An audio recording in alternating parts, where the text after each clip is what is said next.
तो अभी आप लोगों ने कसक से सुना कि हमें अपने अंदर भी चुनौती रखनी है। चुनौती हम हमेशा करके आते हैं। यहाँ तक आप आए हो तो चुनौती के साथ ही आए हो, बिना चुनौती के यहाँ पे तुम लोग नहीं बैठे हो। चुनौती आपको बताओ क्या है? छोटी छोटी चुनौती, सुबह उठना, फिर अपना काम करना, फिर बाकी चीजें भी करना, खाना बनाना, जो भी है। क्योंकि आप लोग ऐसा तो है नहीं कि मम्मी सारा काम करेगी, आज बच्चे की छुट्टी है तो वो भी करेगी। इतनी सारी चुनौतियों को पार करके आप यहाँ तक पहुंचे हो, ठीक है। फिर ये भी चुनौती है, अब आपके सामने एग्जाम भी आएगा तो उसके लिए भी चुनौती, कितनी सारी चुनौती। उसके लिए तो सबसे ज्यादा चुनौती है आपके लिए कि एग्जाम तक पहुंचने के लिए आपको अपने अंदर ये करना होगा कि मुझे हर सब्जेक्ट पढ़ना है।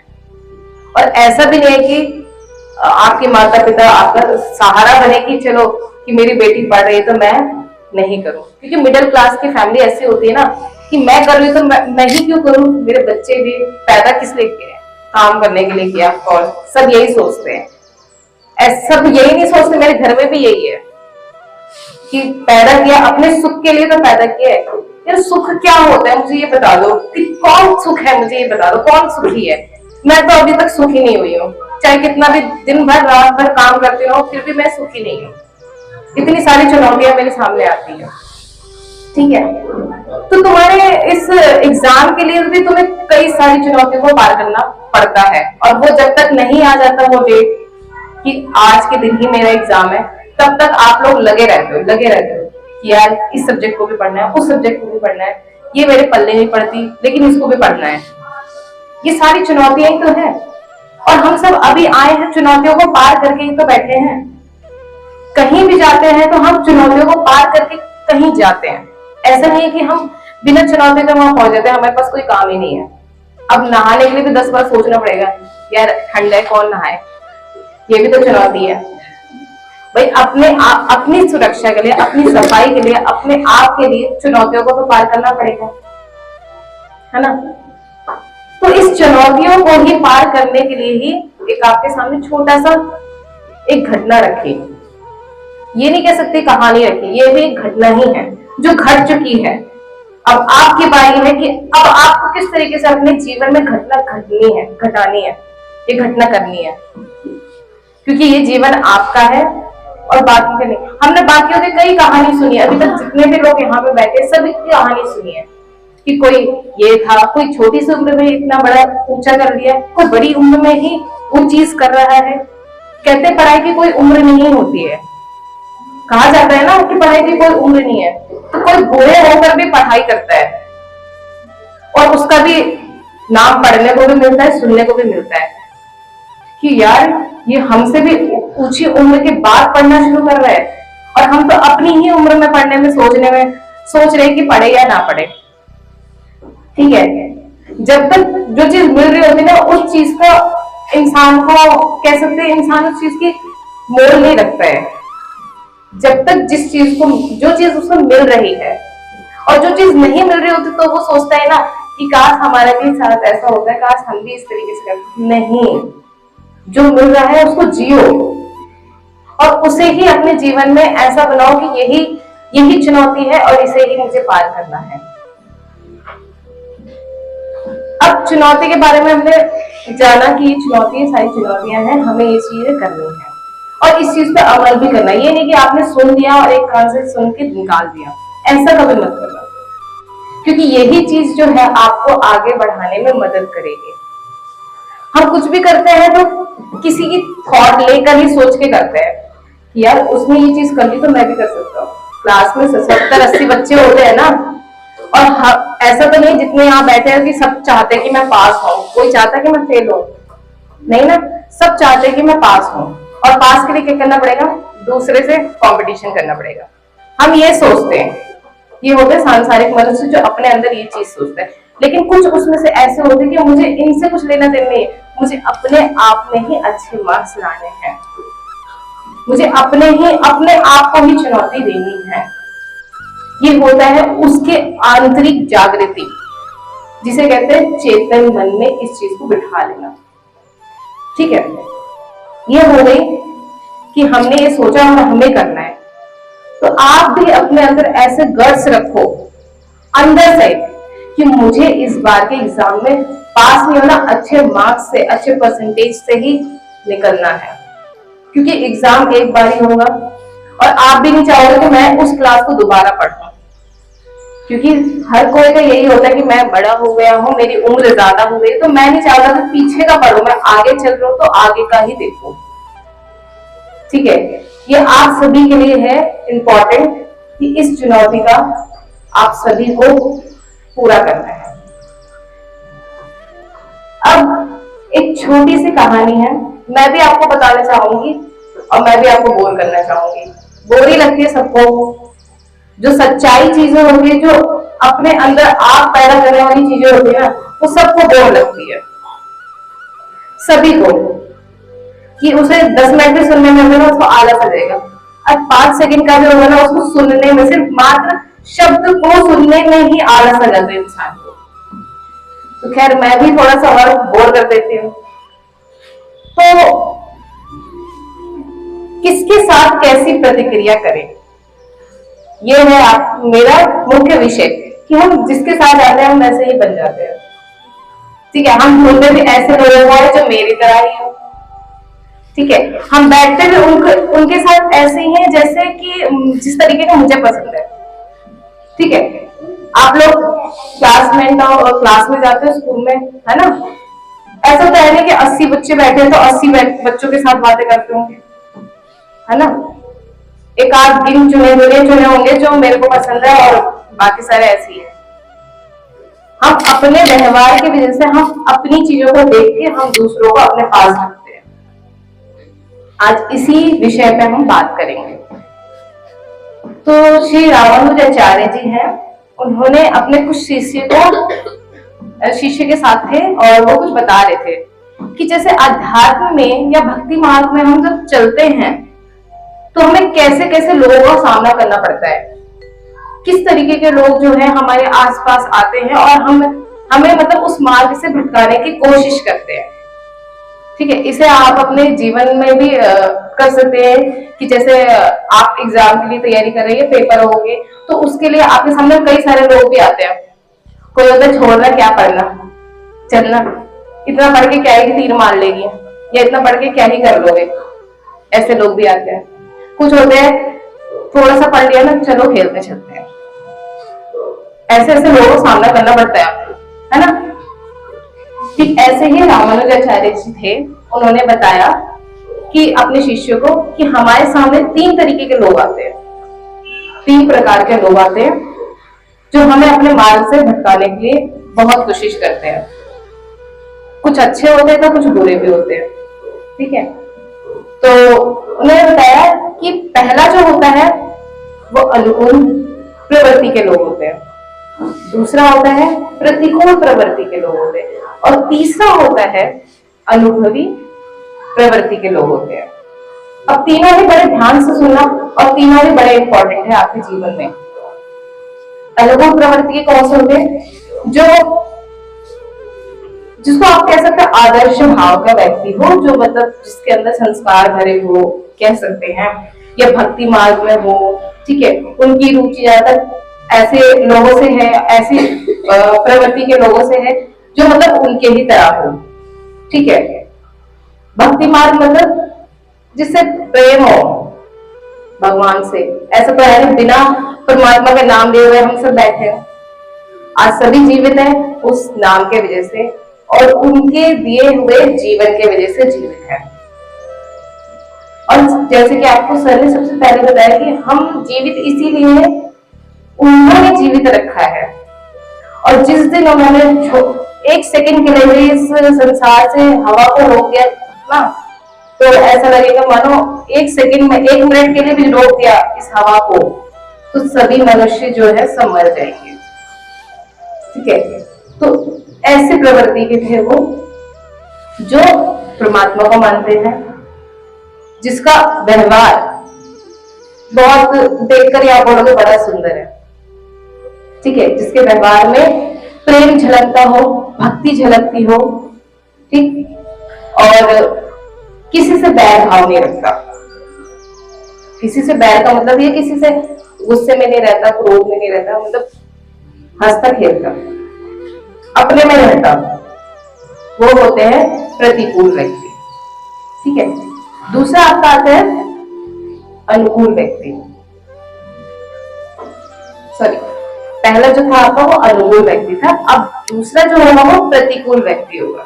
कि प्रतिकूल प्रवृत्ति के लोग, प्रतिकूल मतलब जिसमें संसारिक का हो, जैसे कि कह सकते हैं आप ज्यादा मतलब भक्ति में नहीं रहता, लेकिन है, कह सकते हैं कि है और नहीं भी है। ठीक है, मतलब उसको देख के बोलोगे हाँ ठीक है लेकिन है नहीं, तो उस तरीके का होता है ना। सुबह सुबह देखना मंदिरों में जाते हैं, जब से यहाँ पे मूर्ति बना दी गई तब से लोग सुबह सुबह नहा धो के 4 बजे 3 बजे पहुंच जाते हैं जल चढ़ाने के लिए। ये सिर्फ दिखावे के लिए होते हैं, बस बाहरी रूप से, आंतरिक में कुछ नहीं। आंतरिक में बस सुबह सुबह को और उसके बाद क्या भगवान क्या मुझे कुछ पता नहीं, ऐसा वाला सीन। ये होता है प्रतिकूल व्यक्ति। ठीक है। अब तीसरा जो आपका आता है ही ना हो, जिसे कोई डर ही ना हो। जब उसके सामने डर आएगा ना, तब जाके वो उस परमात्मा में लीन हो पाएगा। यानी कह सकते हैं कि जब उसके सामने ठोकर आएगी उस तरीके की कि यही सच है, यही सत्य है, यही है जिसकी वजह से हम हैं, तब जाके वो उस पर कदम रखता है। जैसे संसार में, ये बिल्कुल संसारिक होता है। तीसरे नंबर का व्यक्ति जो होता है वो बिल्कुल संसारिक होता है। ठीक है। उसे किसी से कोई मतलब नहीं होता, वो चीजों को जोड़ के रखता है और चीजों से प्रेम करता है। उसे लगता है चीजें ही मेरा जीवन है और कुछ नहीं है। वो ऐसे व्यक्ति होते हैं। अब देखो, अब मैंने तीनों व्यक्ति के बारे में आपको बताया कि तीनों इस तरीके के प्रवृत्ति के लोग हमारे सामने आते हैं और आपके सामने भी आते होंगे। ठीक है। अब हम ऐसे लोगों से मुलाकात करते हैं तो क्या होता है, पहले व्यक्ति से मुलाकात करते हैं तो हमें लगता है बड़ा सज्जन व्यक्ति है यार, बहुत सज्जन व्यक्ति है ये, इसकी बातों से, इसके व्यवहार से तो हम बहुत ज्यादा प्रफुल्लित हो गए, बड़े खुश हो गए, आनंदमय हो गए। ठीक है। लेकिन अब दूसरे प्रवृत्ति के व्यक्ति से मिलते हैं तो हम सोचते हैं कि ठीक है हमारी तरह ही है, ज्यादा भक्ति भी नहीं रहता, ज्यादा ये सब तामझाम में नहीं रहता, ठीक है। और तीसरे वाले व्यक्ति से हम मुलाकात करते हैं तो हमें बड़ा बेकार लगता है, अरे इसे तो कुछ पता ही नहीं है। ऐसा होता है ना हमारे साथ। अक्सर हम ऐसे लोगों से डेली मुलाकात करते हैं, ऐसे नहीं कह सकते हम एक ही बार करते हैं, डेली।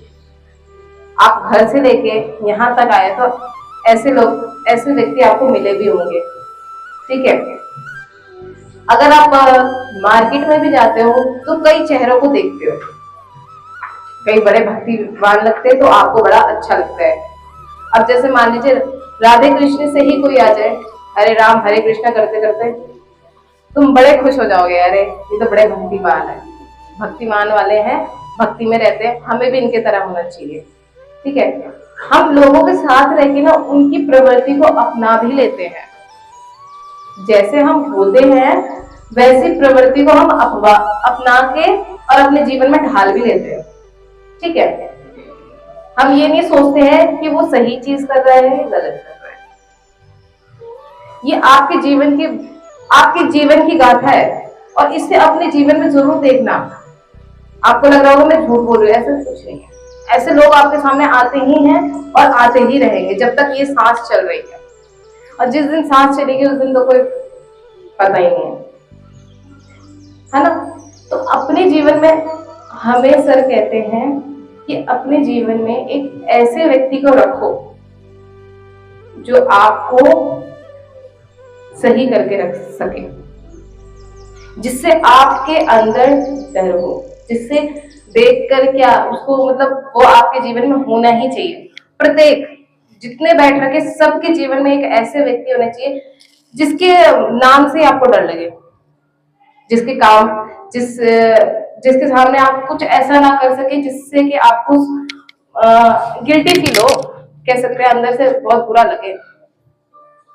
क्योंकि जब आपके ऊपर कोई ऐसा व्यक्ति होता है ना तो इंसान ना सही मार्ग पे रहता है। ठीक है।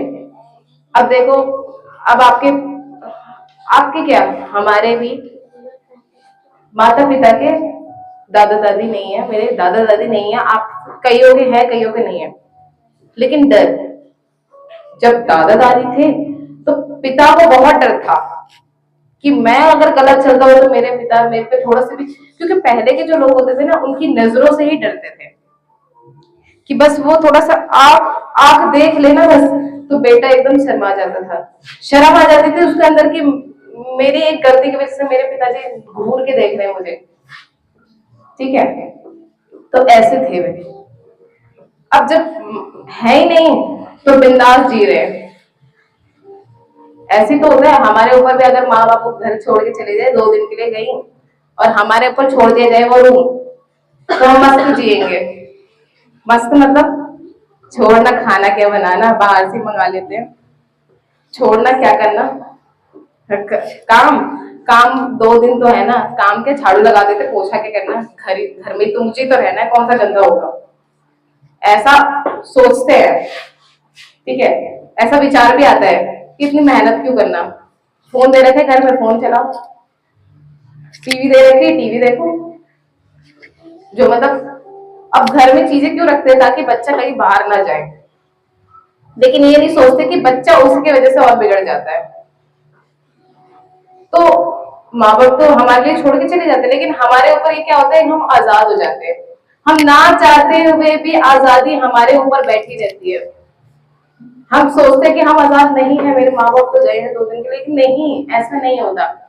वो चीजें हम सोचते नहीं कि ये हमारे ऊपर हावी होगी कि हम आजाद है, हमारे अंदर से निकलता है, मन कहता है अरे मैं तो आजाद हूं, मन कहता है, मन है, मचल जाता है, ठीक है, चाहे वह यहाँ चाहे वहां, मतलब चाहे घर में हो चाहे बाहर हो, मन है ना विचलित हो जाता है, मन कर रहा है ये करूं, मन कर रहा है वो करूं, सुना होगा ना आपने, ऐसा भी होता है।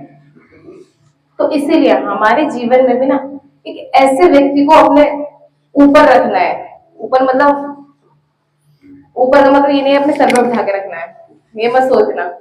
ऊपर का मतलब ये होता है जो हमसे भी ज्यादा गुणवान हो और जिसने हमें अपने जीवन में सही मार्ग दिखाने का हमारे लिए कार्य करे, ठीक है। जब तक हम ऐसे व्यक्ति से नहीं मुलाकात करेंगे तब तक हमारे जीवन में कभी भी क्या नहीं हो सकता, तब तक हमारे जीवन में कभी भी ऐसा जैसे हमने अभी तीनों प्रवृत्ति के लोगों को देखा है ना, सुना है, वैसे ही हमारा जीवन हो सकता है। इसीलिए हम कहते हैं कि बड़ा होना जरूरी है, लेकिन ऐसा भी नहीं है कि सिर्फ कदम में बड़ा हो, अंडरस्टैंडिंग भी होनी चाहिए, समझदारी भी होनी चाहिए। समझदार ही व्यक्ति आपको सही मार्ग पर ले जा सकता है, ठीक है। समझदार कोई भी हो सकता है, आपके घर में फैमिली में कोई भी हो सकता है, जिसको आप समझदार, आप समझदार के भी कौन से व्यक्ति हो सकते हैं ये भी सुन लो। समझदार ऐसा हो संसार में ना उलझा के रखे, अंदर से तुम्हें मजबूत करे। मजबूती हो सकती है कि आपको अपने लक्ष्य को प्राप्त करवा सके, ऐसी मजबूती। लक्ष्य क्या है तुम्हारा, अभी तुम्हारा एक ही लक्ष्य है, केवल पास होने का, ठीक है। दूसरा होता है मानवता का, ठीक है। पहला लक्ष्य है अभी जो आपके सामने चुनौती है उसको क्लियर करना, उसको पास करना, उसको पार कर देना, और दूसरा होता है मानवता का। मानवता का जिसके अंदर वो सारी भावनाएं होनी चाहिए, वो सारे गुण होने चाहिए जो एक मानव के अंदर होनी चाहिए।